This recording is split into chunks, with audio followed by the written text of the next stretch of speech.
Magandang araw po sa lahat. Pag-aralan po natin kung sino yung tinatawag na mga anak ng Diyos.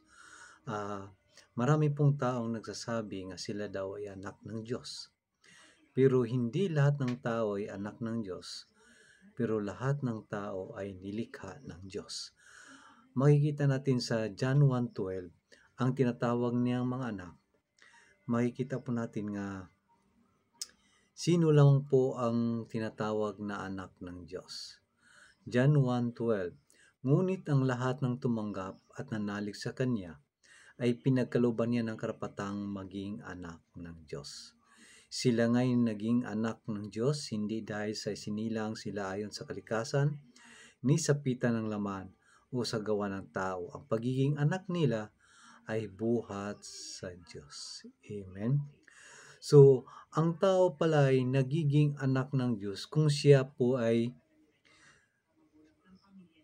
tumanggap at nanalig kay Kristo, no? Kung hindi mo tinanggap si Kristo at hindi ka nanalig sa Kanya, hindi ka pwede tawaging anak ng Diyos. Ang lahat ng tinatawag ng anak ng Diyos, yun lamang mga taong tumanggap at nanalig kay Kristo. Yun lang po ang may karapatang tawaging anak ng Diyos. Kaya hindi tayo naging anak ng Diyos dahil tayo'y isinilang sa ating nanay, sa ating kagawan ng tao, o sa kalikasan, o sa pita ng laman. Ang pagiging anak natin ay mula sa Diyos, buhat sa Diyos. Kagawan po ng Panginoon ang pagiging anak natin. Dahil tinanggap natin ang Panginoong Hesus at nanalig tayo sa Kanya, kaya tayo po'y tinatawag niyang mga anak ng Diyos. Amen. Kaya ang mga anak ng Diyos, sila lamang po ang magmamana ng Kanyang kaharian. Ibig sabihin, ang mga anak ng Diyos, yun lamang po ang papasukin ng Diyos sa Kanyang kaharian. Kaya mabasa natin dito sa Roma 8:17, at yamang mga anak, tayo'y mga tagapagmana ng Diyos at kasamang tagapagmana ni Kristo, sapagkat kung tayo nakipagtiis sa Kanya, tayo didakilain ding kasama niya. So makikita natin dito nga ang magmamana ng kaharian ng Diyos ay ang mga anak ng Diyos kasama si Kristo. Amen?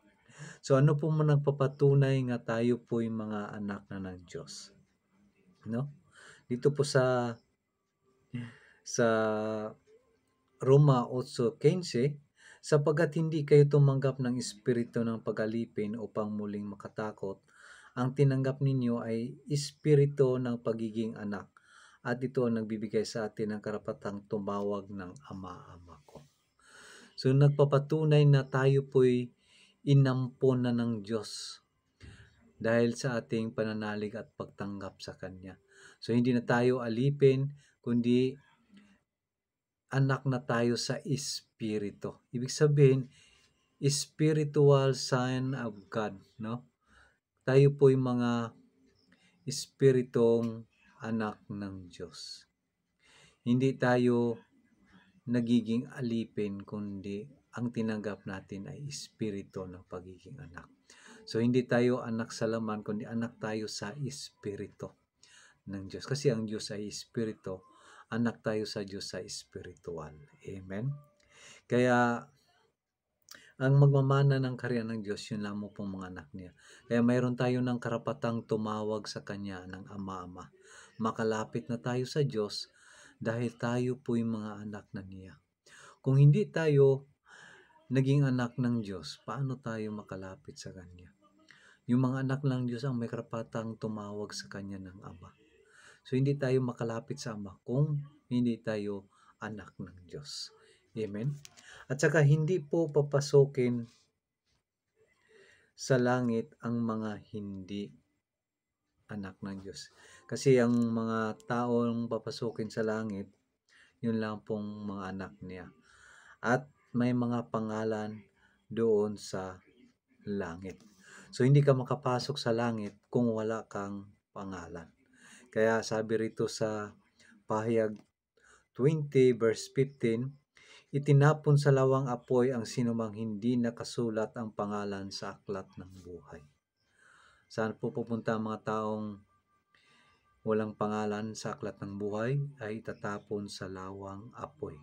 Yung tinatawag na pangalawang kamatayan. Kaya ang papasukin sa langit, yun lamang po may mga pangalan na nakasulat sa aklat ng buhay. Sino po yun? Yung mga anak ng Diyos. Amen?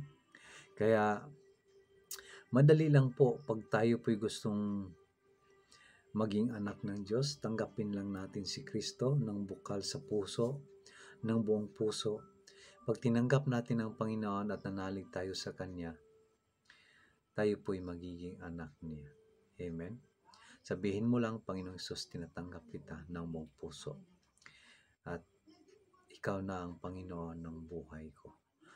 So pag ganun ang ginagawa natin, tinanggap natin ang Panginoon ng buong puso, tayo po ay ibinilang na niyang kapamilya.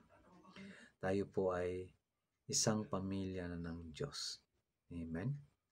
Kaya hindi po relihiyon ang hinahanap ng Diyos. Hindi member ng relihiyon, kundi member ng kanyang pamilya. Family of God. So, kailangan nating magiging kapamilya ng ating Panginoon. Kung hindi tayo kapamilya ng Diyos, hindi tayo tatanggapin. Amen? Kaya, ito na pong oras na tayo po ay magbalik loob na sa Panginoon na magiging anak tayo niya. Amen?